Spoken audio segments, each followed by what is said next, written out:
There's some other news we've been tracking, so you don't have to. So let's get to it.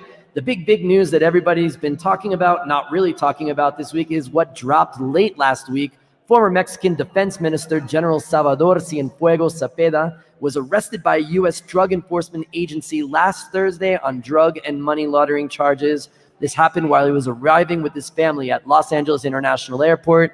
And I really do hope he was wearing khaki shorts and a Hawaiian shirt, because you don't want to be arrested in a military uniform. You want to be arrested in comfort.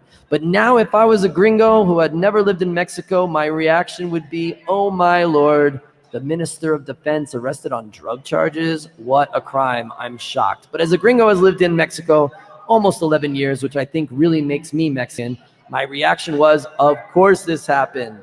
Is anybody surprised? Are you surprised? Are you? No one's surprised? All right, let's move on.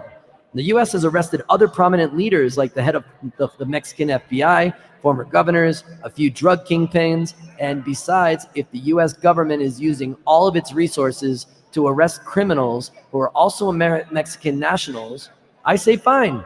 Let's take our ego out of it. Let Trump pay for those incarcerations. It costs too much money, and if they end up escaping, it's not our fault. So we'll just say we're going to make the U.S. pay for our prisons. And of course, AMLO was like, of course, this criminal was part of a corrupt administration of Enrique Peña Nieto, blah. And then a few days later, we were like, we need to protect Mexican sovereignty. We need an investigation. And then within minutes, the country tuned into another episode of Cuna de Lobos. Will Jose Carlos overcome his addiction with the help of Lorena? Does Carolina love Carlos, or does she really want to destroy him and keep the family business within her own? So much more interesting than DEA and FBI and LAX with SZZ. And by the way, if my last name was 100 Fires, I wouldn't have gotten caught. I mean, just saying, I would be scared arresting someone with that last name, Cienfuegos.